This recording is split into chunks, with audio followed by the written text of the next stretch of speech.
The alarm rang through the ship like a scream. Lieutenant Jake Collins dropped his coffee and ran toward the cargo bay. Something had crashed into their ship. Something big. Jake had served on the starship Valiant for 12 years. He had seen strange things in deep space. He had fought pirates and explored dead planets. But when he reached the cargo bay and saw the burning escape pod, he knew this was different. The pod was not human. Its metal was silver and smooth, covered in symbols that glowed with fading blue light. Smoke poured from cracks in its shell. The crew gathered around it with weapons ready. "Get it open," Captain Ryan Cole ordered. 2 engineers worked on the pod's door. It hissed and fell away. Inside lay a body. She was not human. Her skin was pale purple, like the color of lavender flowers. Her hair was long and silver, now dirty with dried blood. She wore armor that looked like it was made from liquid metal, black and shining, even through the damage. On her chest was a symbol, a crown made of stars. "She's alive," Dr. Amy Preston said, pushing through the crowd with her medical kit. "Barely. Help me get her to the medical bay. Now." Jake and 2 other soldiers lifted the alien woman carefully. She was lighter than she looked. Her eyes were closed, but her face showed pain even in sleep. Burns covered her arms and neck. Something terrible had happened to her. They carried her through the ship's hallways. Crew members stopped and stared. Nobody spoke. They had never seen anything like her before. In the medical bay, Amy worked fast. She connected machines to the alien's body and studied the readings on her screens. Jake stood by the door and watched. "Her biology is similar to ours," Amy said after an hour. "Similar enough that I can help her. But she lost a lot of blood. Something with copper in it, not iron like ours. She's lucky to be alive." "What is she?" Jake asked. Amy shook her head. "I don't know. But that symbol on her armor, I've seen it in the intelligence files. It belongs to the Valorian Empire. They're one of the most powerful civilizations in the galaxy." Jake looked at the unconscious woman. The Valorians were famous. They were older than humanity by thousands of years. Their technology was advanced. Their warriors were legendary. What could have hurt one of them this badly? The alien woman slept for 3 days. Amy never left her side. She cleaned her wounds, gave her medicine, and watched her vital signs on the monitors. The whole crew waited for news. On the 4th day, she opened her eyes. Jake was there when it happened. He had been assigned to watch her, to be the first point of contact when she woke. Her eyes were gold, bright like 2 small suns. They moved around the room, taking in every detail. Then they found Jake. She tried to sit up and failed. Her body was still too weak. But her hand moved to her side, reaching for a weapon that was not there. "Easy," Jake said, holding up his hands to show he meant no harm. "You're safe. You're on the human starship Valiant. We found your escape pod." She stared at him for a long moment. When she spoke, her voice was rough and dry. "Humans," she said. The word was not a question. "I know of your species, young, primitive, but brave, some say. We try," Jake said with a small smile. "I'm Lieutenant Jake Collins. What's your name?" She was quiet for several seconds. Then she looked away from him, toward the window that showed the stars outside. "I am Kalira Verthan," she said, 3rd daughter of the High Emperor of Valoria, commander of the 7th Imperial Fleet. Her voice broke on the last words. "Former commander." Jake waited. He could see the pain in her face, and it was not from her wounds. "My fleet is gone," Kalira continued. 300 ships, 15,000 soldiers, all destroyed by the Drakthar raiders. I gave the order to hold the line while civilian transports escaped. I watched my people die. When the last transport was safe, I ran. I ran like a coward. You survived to fight another day, Jake said. Kalira turned her golden eyes back to him. They were filled with something cold and empty. I survived because I was afraid to die with my soldiers. There is no honor in that. There is only shame. She did not speak again that day. Amy came in and checked her wounds, gave her food and water, but Kalira only stared at the ceiling. Jake reported to Captain Cole, told him everything she had said. A princess, Cole said, rubbing his jaw. That complicates things. We need to contact the Valorian Empire. Let them know she's alive. She doesn't seem to care about that, sir, Jake said. She seems broken. Cole nodded slowly. Sometimes surviving is harder than dying. Keep watching her. She's your responsibility now. Over the next few weeks, Kalira's body healed, but her spirit did not. She ate because Amy made her eat. She slept because her body needed sleep. But she never smiled. She never asked questions about the ship or its crew. She spent her hours sitting by the observation window, looking out at the stars. Jake visited her every day. He talked to her even when she did not answer. He told her about Earth, about blue oceans and green forests and cities that touched the clouds. He told her about humanity's history, how they had nearly destroyed themselves a dozen times, but always found a way to survive. Sometimes she listened. Most times she did not. One evening, Jake found her watching the crew train in the combat simulation room. She stood in the shadows, her golden eyes tracking every movement. The humans fought hard, taking hits that would have killed weaker beings and getting back up to fight again. Your species is strange, she said when Jake approached. You are weak. Your bodies break easily. Your technology is 100 years behind my people's. And yet, you fight as if death means nothing to you. Jake stood beside her and watched a young ensign take a simulated blast to the chest. The kid hit the ground hard. Then he got up, spit blood, and charged back into the fight. Death means everything to us, Jake said. That's why we fight so hard against it. Kalira was quiet for a long time. Then she spoke, and her voice was softer than he had ever heard it. I could not save them, she whispered. I was supposed to protect them, and I failed. What kind of warrior fails her own soldiers? Jake thought about his answer carefully. The kind who lives to remember them, he said. The kind who carries their memory forward. The kind who makes sure their sacrifice meant something. Kalira looked at him. For just a moment, something flickered in her empty eyes. It was small, barely visible, but it was there. It was hope.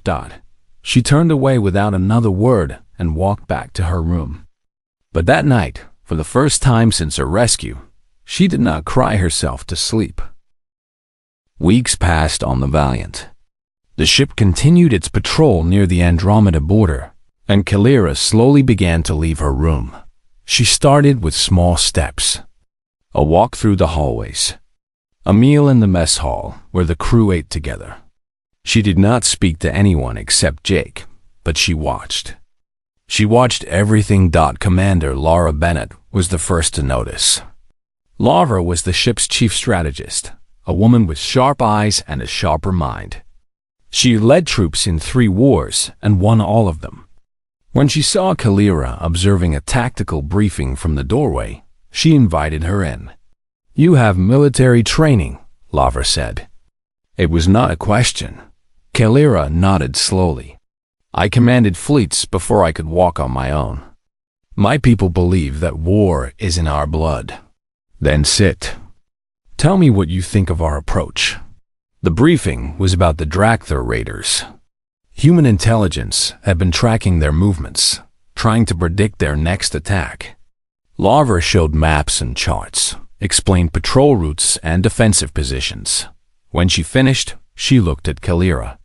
Well, the princess studied the maps for a long moment. Your defense is solid, but it is also predictable. The Dracther will see your pattern within 2 weeks and strike where you are weakest. Lavra raised an eyebrow. What would you suggest? Random patrol rotations. Never the same route twice. Keep them guessing. That would require more fuel and more crew fatigue. Kalira shrugged. War has costs. The question is, which costs you are willing to pay? Lara smiled. It was the first time anyone on the ship had seen her smile at the alien princess. I think I'm going to like you. From that day on, Kalira attended every tactical briefing. She argued with Lavra about strategy, debated defensive positions with the weapons officer, and studied human military history with a hunger that surprised everyone. Jake found her one night in the ship's library, surrounded by data screens. She was reading about ancient Earth battles. Her golden eyes moved fast across the text. Thermopylae, she said without looking up. 300 soldiers against an army of hundreds of thousands. They knew they would die. They fought anyway. They bought time for others to escape, Jake said, sitting across from her. Sound familiar? Kalira ignored the comparison. And here, Stalingrad, a city destroyed, millions dead, but your people refused to surrender. Why? What made them keep fighting when all hope was lost? Jake leaned back in his chair. Because giving up meant losing everything. Not just the battle, but their families, their homes, their way of life. Some things are worth dying for. My people would call that foolish. A battle you cannot win should not be fought.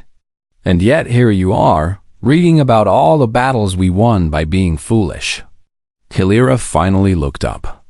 Her expression was strange, a mix of confusion and something else Jake could not name. Your species should be extinct, she said. I have read your history. You have fought each other constantly. You have poisoned your own world. You have made weapons capable of destroying everything you built. By all logic, you should have died out long ago. But we didn't. No, you did not. She set down the data screen. How? How does a species survive its own stupidity? Jake thought about the question. It was a good one. He had never really considered it before. I don't know, he admitted. Maybe we're too stubborn to die. Maybe we're too stupid to know when we're beaten.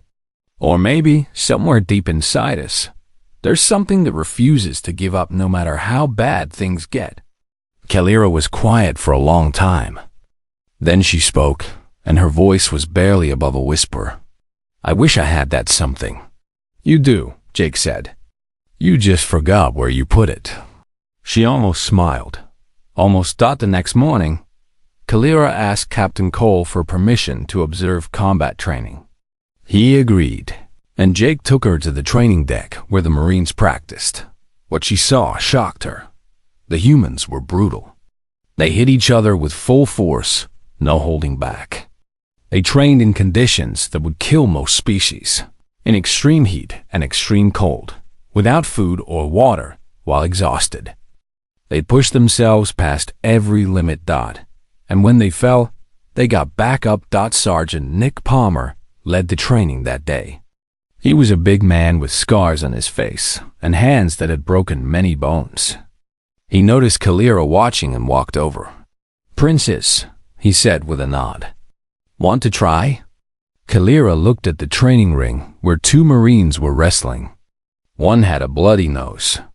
The other had a black eye. Neither seemed to care.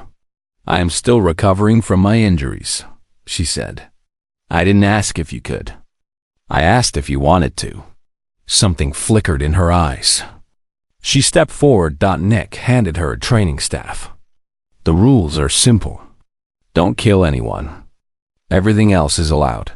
Her opponent was a young woman named Private Casey Morris. Casey was 22 years old and had been training since she was 15. She looked at Kalira without fear.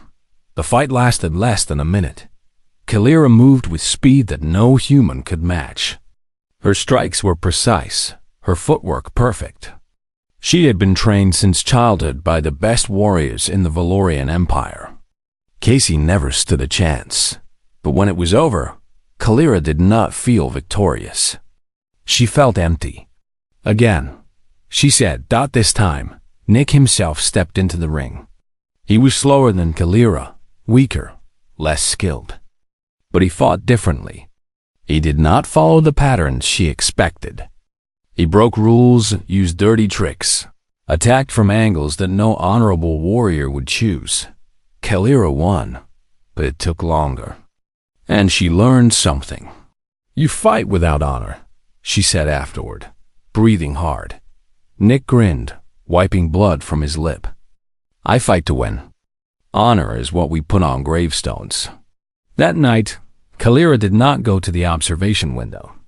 Instead, she went to the training deck and practiced alone until the early morning hours. She replayed the fight with Nick in her mind, studying every move he made that she had not expected. Jake found her there when his shift ended. Can't sleep? He asked. I am trying to understand, she said. My people have rules for everything. How to fight, how to lead, how to die. Every action follows a pattern set by generations before us. But your people have no patterns. You make new rules as you go. That's how we survived, Jake said. When the old rules stopped working, we made new ones. Kalira set down her training staff. Her silver hair was damp with sweat, and her golden eyes burned with a new kind of fire. Teach me, she said. Teach me to fight like a human. Jake raised an eyebrow. You just beat everyone on this ship. I beat them with Valorian techniques. I want to learn how to beat someone with human ones. Why? She looked at him, and for the first time since her rescue, he saw something other than pain and shame in her eyes. He saw determination. Because someday, I am going to find the Dracther who killed my soldiers. And when I do, I want to destroy them in ways they never imagined possible. Jake smiled. It was not a nice smile. All right, princess. Let's get started. The attack came without warning. One moment, the Valiant was escorting a convoy of refugee ships through contested space. The next moment, 12 Dracther warships appeared out of nowhere, surrounding them like wolves around sheep. Jake was on the bridge when the alarm started. Captain Cole stood at the center console, his face calm even as death closed in around them. Battle stations, Cole ordered. All hands prepare for combat. The crew moved fast. They had trained for this moment their whole lives. Within seconds, weapons were powered up and shields were at full strength. But everyone knew the math. 12 against 1. The odds were impossible.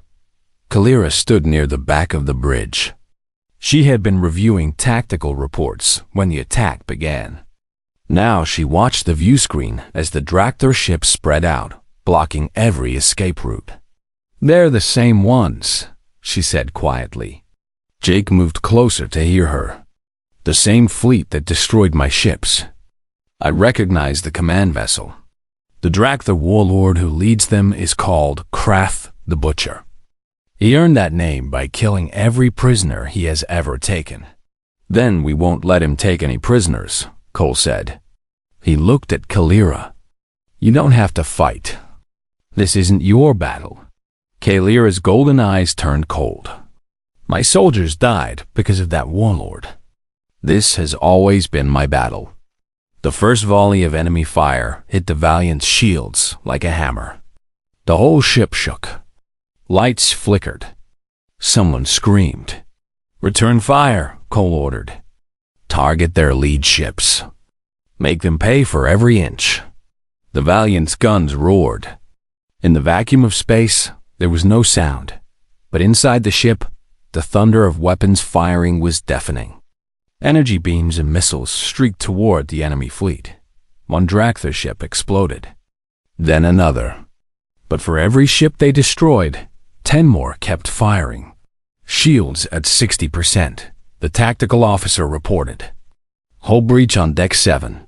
Fires on decks 4 and 12. Keep fighting, Cole said. His voice never wavered. We hold the line until those refugee ships are clear. Jake ran to his station. He was in charge of the ship's boarding defense teams. When enemy troops tried to enter the Valiant, his people would be the first to meet them. He did not have to wait long. The Dracthyr shock troops came through the lower cargo bay, cutting through the hull with plasma torches. They were big, twice the size of humans, with gray skin and teeth like knives. They carried weapons that could burn through metal. Jake met them with 20 Marines and a lot of rage. The fighting was close and brutal. In the narrow hallways, size did not matter as much as speed and courage. Jake shot 2 Dracthyr before they even knew he was there. His Marines fought beside him, using the ship's tight spaces to their advantage. Then Kalira appeared. She moved like water, flowing between enemies with a grace that was terrifying to watch. Her blade was a Valorian weapon she had recovered from her escape pod, and it cut through Dracthyr armor like it was paper. She killed 3 enemies in the time it took Jake to reload his weapon, but the Dracthyr kept coming. More and more poured through the breach in the hull. For everyone they killed, 2 more appeared. A young private named Tommy Lee took a blade through the shoulder. He fell, blood pouring from the wound. Jake saw it happen and felt his heart drop. But Tommy did not stay down. He grabbed his weapon with his other hand and kept shooting. "I'm not done yet," Tommy growled through gritted teeth. Around him, other Marines fell and rose again. A woman named Sergeant Dana Brooks had her leg broken by a Dracthyr kick. She propped herself against the wall and kept firing. An engineer named Carl Hayes sealed a whole breach with his own body, holding the emergency panel in place while air tried to suck him into space. Kalira watched all of this with wide eyes. She had seen warriors fight before. She had seen bravery and sacrifice. But she had never seen anything like this. A Dracthyr commander pushed through his troops, heading straight for Kalira. He was massive, even for his kind, with scars that told of 100 battles. "Princess," he growled, "Krath will reward me well for your head." Kalira raised her blade. "Come and take it." They fought in the middle of the chaos, blade against blade. The Dracthyr was strong, stronger than Kalira by far. But she was faster, and she had learned something new since coming aboard the Valiant.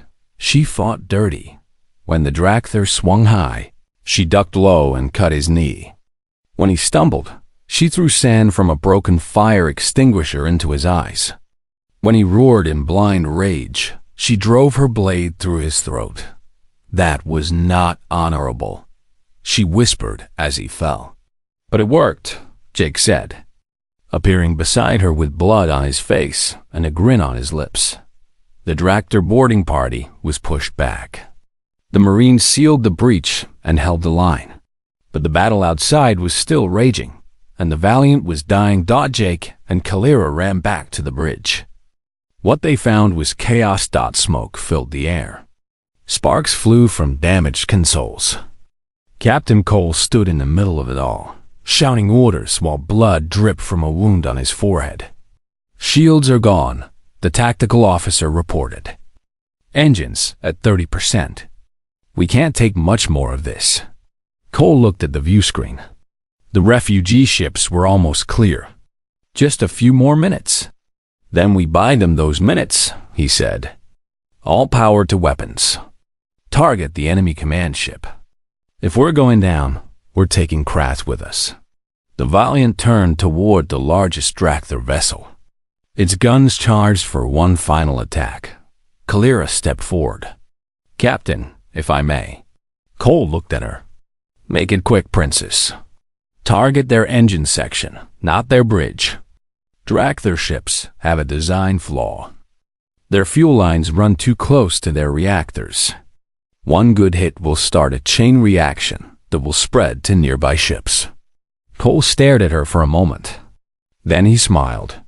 "You heard the Princess," he said. "Adjust targeting. Fire everything we have." The Valiant's final attack was perfect. The enemy command ship's engines exploded, just as Kalira had predicted. The explosion spread to 2 nearby vessels, then 3 more. In seconds, half the Dractor fleet was burning. At that moment, reinforcements arrived. 5 human warships jumped in from hyperspace, their weapons already firing. The remaining Dractor, shocked by the sudden loss of their command ship, began to retreat. When it was over, the Valiant floated in space like a broken toy. Hull breaches covered her sides. Her engines barely worked. But she was still there. And all 10,000 refugees were safe. Jake found Kalira in the ruined corridor where they had made their last stand against the boarding party. She was sitting against a wall, staring at the bodies of fallen Dractor. "We won," he said, sliding down to sit beside her. "You lost 32 crew members," she replied. 47 wounded. "Your ship is nearly destroyed, but we won." Kalira looked at him. Her golden eyes were no longer empty. They were full of something he had not seen before. "I have fought beside the greatest warriors my empire has ever known," she said slowly. "Elite guards trained from birth. Generals who conquered worlds. None of them fought like your people. None of them refused to die like your people." Jake laughed, then winced as his broken ribs reminded him they existed. "We're just too stupid to know when we're beaten." Kalira shook her head. "No, it is something more than that. Something I do not have a word for in my language." Jake thought about it. "We call it spite. When someone tells us we can't do something, we do it anyway just to prove them wrong." For the first time since he had met her, Kalira laughed. It was a small sound, broken and rough, but it was real. "Spite," she repeated. "I think I am beginning to understand." She looked down at her hands, still covered in Dractor blood. "Teach me more," she said. Jake smiled through his pain. "Gladly, princess, gladly." The news spread across the galaxy like fire. A single human cruiser had faced 12 Dractor warships and survived. Not only survived, but won. The story grew with each telling. By the time it reached the Valorian Empire, the Valiant had become a legend. But Kalira did not care about legends. She cared about becoming stronger. In the months that followed the battle, she changed. The broken princess, who had arrived in a burned escape pod, was gone. In her place stood something new. She trained with the human Marines every day, not to teach them but to learn from them. She sparred with Nick Palmer until her muscles screamed for rest, then sparred some more. She studied their hand-to-hand combat, their weapons, their tactics. At first, she won every fight easily. Her Valorian body was simply too fast and too strong. But the humans kept coming back, kept trying new things, kept finding ways to surprise her. One afternoon, a young Marine named Private Kevin Scott caught her with a move she had never seen before. It was simple, almost stupid, a fake stumble that turned into a sweep kick. Kalira hit the mat hard. The room went silent. Everyone stared. A human had just knocked down a Valorian princess. Kalira lay on the mat for a moment, staring at the ceiling. Then she started to laugh. "Again," she said, climbing to her feet. Kevin looked nervous. "Are you sure?" "I didn't mean to. You beat me," Kalira interrupted. "That means you have something to teach me." Again. They fought 6 more times. Kevin won twice. Each time, Kalira studied what he did, learned from it, and added it to her own style. "You're adapting," Nick observed after training that day. "Most fighters stick to what they know. You're rebuilding yourself from the ground up." Kalira wiped sweat from her face. "My old self lost a fleet. That self is dead. I am creating something new." But it was not just combat that changed her. It was everything. She ate meals in the mess hall with the crew, listening to their stories, learning their jokes. She discovered that humans laughed at the strangest things, at danger and death and impossible situations. They made fun of themselves and each other. Nothing was sacred. Why you laugh when things are terrible? She asked Jake one evening. He shrugged. Because if we didn't laugh, we'd cry. And crying doesn't help anyone. My people do not laugh in the face of darkness. Maybe that's why we survive things that destroy everyone else. Kalira thought about that for a long time. She also learned how humans led. This was perhaps the biggest surprise of all. On Valoria, commanders were distant figures, almost godlike beings who gave orders from above. They did not mix with common soldiers. They did not ask for opinions. They demanded obedience through their rank and their bloodline. Human commanders were different. Captain Cole ate the same food as his crew. He knew every person by name. When a young ensign made a mistake during a drill, he did not punish her. Instead, he sat down with her and explained what went wrong, then showed her how to do it right. You are too kind to them, Kalira told him one day. On my ships, such a mistake would result in severe punishment. Cole shook his head. Punishment teaches fear. Guidance teaches skill. Which would you rather have in a battle? My soldiers were among the most skilled in the Empire. And yet, they're dead, and my crew is alive. Think about why that might be. The words stung, but Kalira knew he was right. Her soldiers had followed her because they were ordered to. These humans followed Cole because they wanted to. She began to change how she interacted with people. When a crew member struggled, she helped instead of criticized. When someone succeeded, she praised instead of ignored. It felt strange at first, like wearing clothes that did not fit. But slowly, it became natural. The crew noticed the change. They stopped avoiding her in the hallways. They started nodding when they passed, even smiling. A few brave souls began talking to her directly, asking questions about her home, her life, her people. For the first time since losing her fleet, Kalira did not feel alone. But beneath the healing, a fire was growing. Late at night, when the ship was quiet, Kalira would sit in the tactical room and study Drakthar movements. She tracked their raids, their patterns, their bases.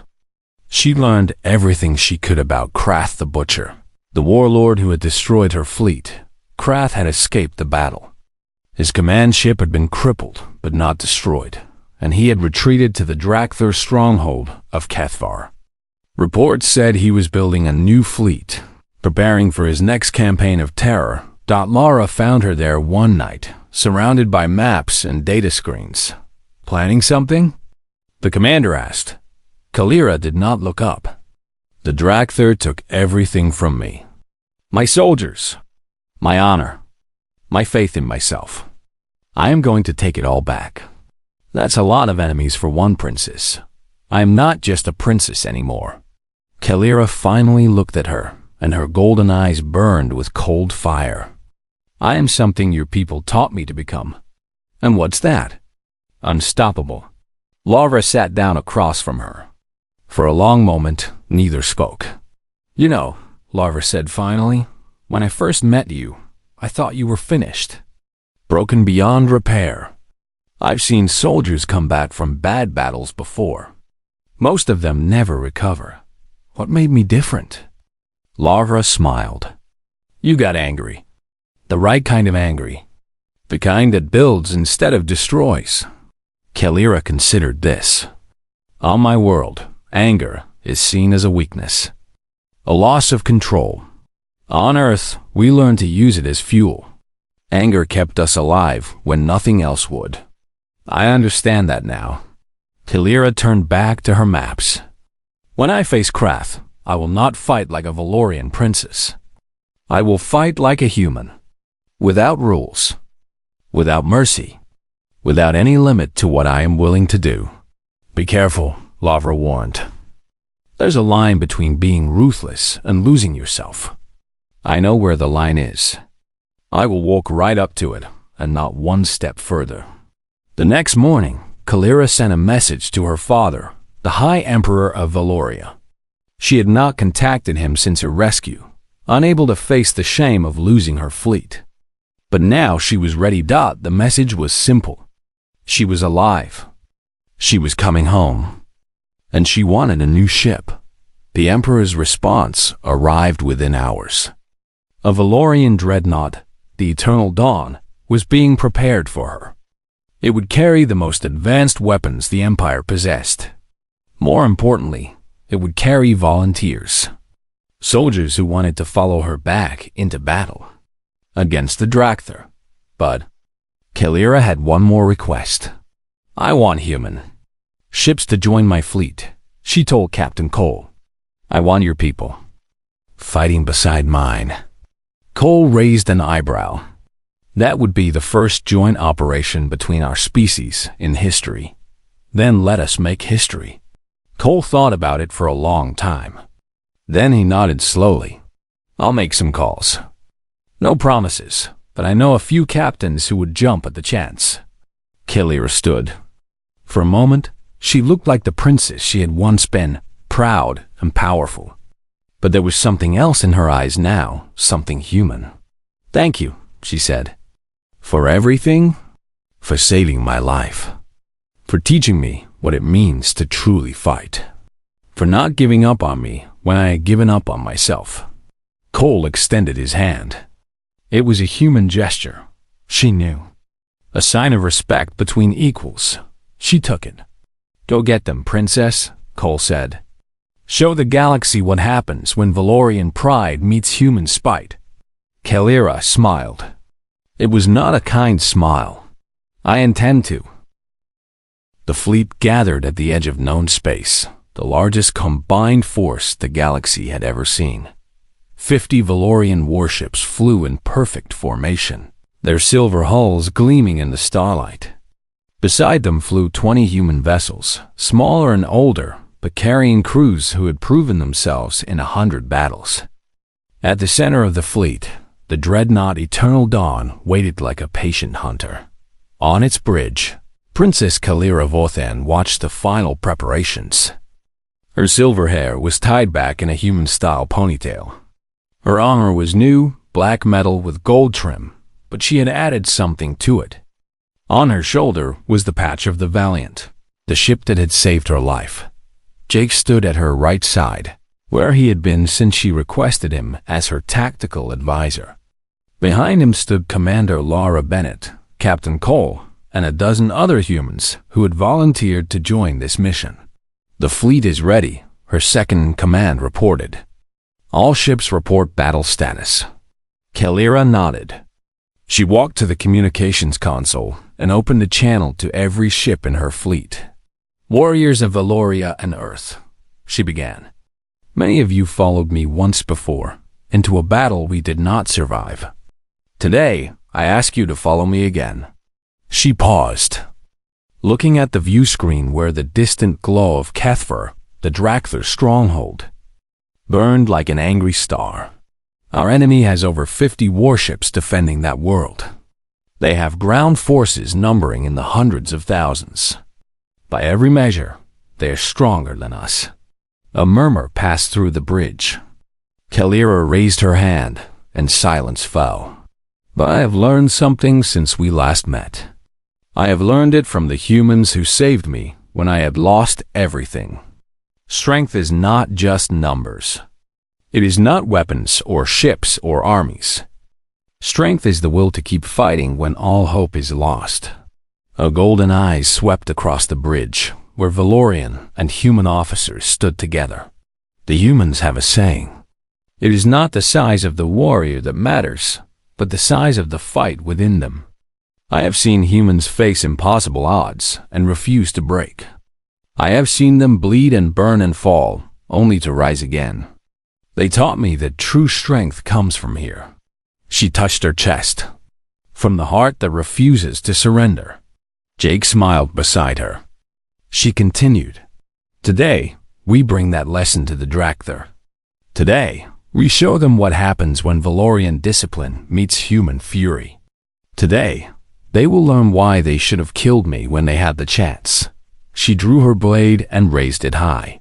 Today, we are unstoppable. Across the fleet, Voices rose in a roar that shook the stars. Human and Valorian together, screaming their defiance at an enemy that had never known defeat. The battle began. The fleet surged forward as one, driving straight into the heart of the Dracthyr defense. Enemy ships rushed to meet them, filling space with weapons fire so thick it looked like a solid wall.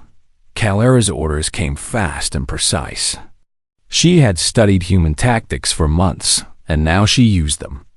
Her ships did not fly in the rigid formations of traditional Valorian warfare. They moved like water, flowing around enemy attacks, striking from unexpected angles, retreating and advancing in patterns that made no sense until suddenly they did. Third Squadron, break left and target their flank. Human vessels, punch through the gap they create. Fourth Squadron, cover them. The Dracthyr fought back with desperate fury. Krath the Butcher himself commanded the defense, his voice screaming orders across his fleet's communications. But for every tactic he tried, Kalera had an answer. When he sent his best ships to surround her, she let them come. Then detonated hidden mines that turned 3 of them into floating tombs. When he tried to block her advance with a wall of fighters, the human ships charged through them like bullets through paper, their smaller size and faster speed making them nearly impossible to hit. When he gathered his remaining forces for one massive push, Kalera was waiting. Her ships fell back, drawing the Dracthyr deeper and deeper into a trap. Then, on her signal, every ship in her fleet turned and fired at once. The Dracthyr advance shattered. Ships exploded in chains of fire. The carefully organized fleet became a screaming chaos of burning metal and dying crews. But the battle was not over. Ground forces still held Kethver, and Krath himself had retreated to the planet's surface. If he escaped, he would rebuild. He would return. The nightmare would continue. Kalera made her decision. "I'm leading the ground assault personally," she announced. Jake stepped forward. "Then I'm coming with you." She looked at him. For a moment, the fierce warrior disappeared, and she was just a woman looking at a friend. "This is not your fight," she said quietly. "You owe me nothing more." Jake smiled. "I'm human. We don't do things because we owe them. We do them because they're right." Lara stepped up beside him.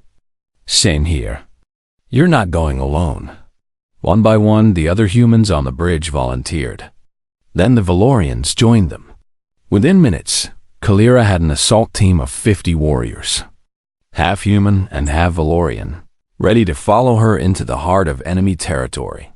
The dropships launched into the chaos of the space battle above, diving toward the planet like falling stars.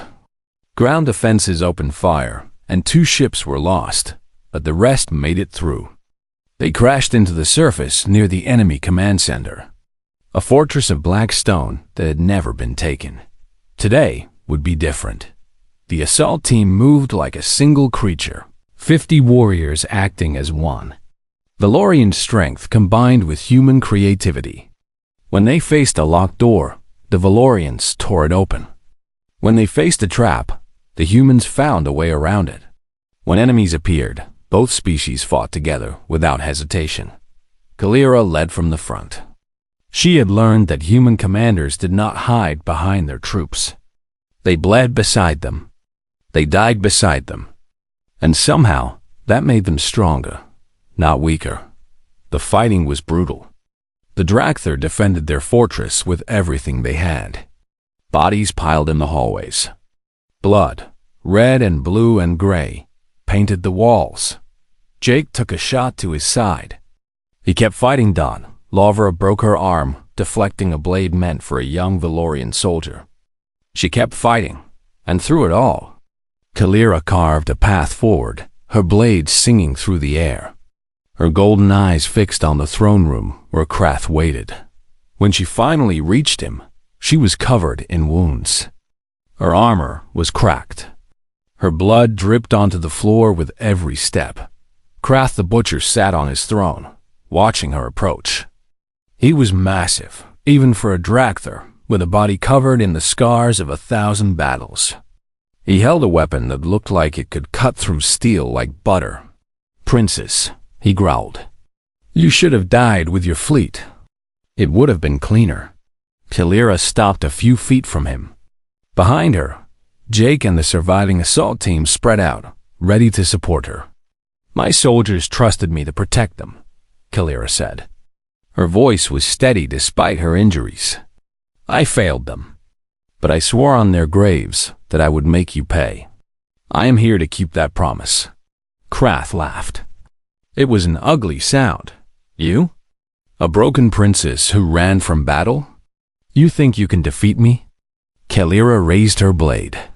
"I am not as strong as human warriors," she said softly. "That is what I told myself after you destroyed my fleet. I believed I was weak because I survived." She stepped forward. "But the humans taught me something different. They taught me that strength is not about never falling. It is about always getting back up." Krath rose from his throne, his weapon ready. He was huge, twice her size, 10 times her weight. "Then fall, princess. And this time, stay down." He attacked with the speed and power of a creature born for war. His blade came at her like lightning, aimed to take her head in a single strike. But Kalira was not there. She moved like water, like the humans had taught her. No rigid formations, no predictable patterns. She flowed around his attacks, striking at openings he did not even know he had. Krath roared in frustration. He was stronger than her, faster than her, more experienced than her. But she would not stand still. She would not fight fair. She threw sand in his eyes. She kicked his wounded knee. She used moves that no honorable Valorian warrior would ever use. She fought like a human dot, and slowly, impossibly, she began to win. Krath fell to one knee, bleeding from a dozen wounds. He looked up at the princess who stood before him, her blade at his throat. "What are you?" he gasped. Kalira looked back at Jake, at Lara, at all the humans and Valorians who had followed her into this nightmare. Then she turned back to the creature who had taken everything from her. "I am something new," she said. "I am what happens when you push someone too far and give them friends who refuse to let them give up." She leaned close, her golden eyes burning into his. "I am unstoppable." Her blade finished what she had started. The war ended that day. Without Krath, the Drakthir fell apart. Their slaves were freed. Their empire crumbled dot, and across the galaxy, a new legend was born. The story of a broken princess and the humans who taught her to rise. The story of two species, once strangers, who became something stronger together than either had been alone. Jake found Kalira after the battle, sitting on the steps of the ruined fortress, watching the sunset on a world finally free. "Not bad for someone who thought she was weak," he said, sitting beside her. Kalira smiled. It was a real smile, warm and full of something that might have been joy. "I was wrong about many things," she admitted. "But the humans taught me the most important lesson of all. Sus.